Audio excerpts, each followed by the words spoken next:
మీ పిల్లలు మొబైల్స్ ఎక్కువ యూజ్ చేయడం వల్ల వచ్చే బిహేవియర్ ఇష్యూస్ ఏంటో మీకు తెలుసా? Number 1, speech delay. ఇది ఎక్కువగా 3 to 5 years పిల్లల్లో కనిపిస్తూ ఉంటది. ఎందుకంటే ఎక్కువ టీవీకి గానీ మొబైల్ కి గానీ ఎడిట్ అయిపోవడం వల్ల వాళ్ళు మదర్ తో గానీ పేరెంట్ తో గానీ ఎక్కువ కమ్యూనికేషన్ స్కిల్స్ ఉండవు.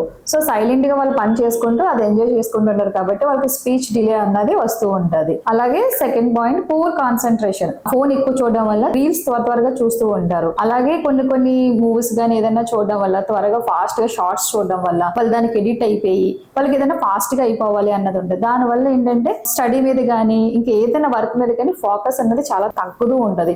కాన్సన్ట్రేషన్ లెవెల్స్ పెట్టలేరు. ఎందుకంటే వాళ్ళు చేంజింగ్ రీల్స్ అంటే ఫాస్ట్ గా అయిపోవడం వల్ల వాళ్ళు తనకి ఫాస్ట్ గా అయిపోవాలన్నది ఒకటి ఎడిట్ అయిపోతారు. సో వాళ్ళకి ఏంటంటే వాళ్ళు ఎక్కువ సేపు ఫోకస్ పెట్టలేరు స్టడీస్ మీద. థర్డ్ పాయింట్ ఏంటంటే యాంగ్రీ అండ్ ఇరిటేషన్. ఎందుకంటే చూస్తూ ఉన్నప్పుడు ఫోన్ మనం లాక్కున్నా లేకపోతే వద్దు అని చెప్పినా చాలా ఇరిటేషన్ గా వచ్చేస్తుంది, కోపం వచ్చేస్తుంది.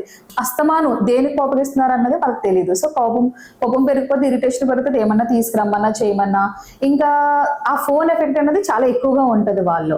అలాగే ఫోర్త్ పాయింట్ ఏంటంటే స్లీప్ డిజార్డర్స్. చాలా మంది పిల్లలు రాత్రులు పడుకోవట్లేదు, రాత్రులు ఏడుస్తారు అని చెప్తూ ఉంటారు, లేదా రాత్రి నిద్ర పట్టట్లేదు అని చిన్న ఏజ్ గ్రూప్ నుంచి స్టార్టింగ్ నుంచి ఉంటారు. ఎందుకంటే వాళ్ళు నైట్ టైం ఫోన్ చూడడం లేదా రీల్స్ ఎక్కువగా చూడడం దాని వల్ల ఏంటంటే ఆ లైట్ ఎఫెక్ట్ కానీ లేకపోతే ఏదన్నా కానీ ఆ బ్రెయిన్ మీద పడుతూ ఉంటది. సో బ్రెయిన్ యాక్టివ్ గానే ఉంటది, వీళ్ళు నిద్రపోవాలని అనిపించదు. సో అవి అలా తిరగడం వల్ల వీళ్ళకి స్లీప్ డిజార్డర్స్ అన్నది బాగా డెవలప్ అవుతూ ఉంటుంది. అండ్ అలాగే ఫిఫ్త్ పాయింట్ ఏంటంటే సోషల్ అండ్ ఎమోషనల్ డెవలప్మెంట్స్.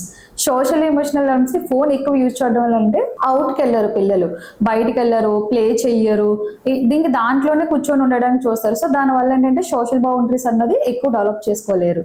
ఇంకా ఎమోషనలీ అని అంటే ఇప్పుడు ప్లే చేస్తే గానీ మనకి తెలుస్తుంది. ఎలా తెలుస్తుంది? ఓకే పడినా చేసినా లేకపోతే ఎవరైనా ఏమైనా అన్నా దాన్ని ఎలా క్యారీ చేసుకోవాలి ఏంటన్నదని ఎమోషనల్స్ గా గుడ్ ఆర్ బ్యాడ్ ఎమోషనల్స్ అన్నది చిన్నప్పటి నుంచి నేర్చుకుంటారు.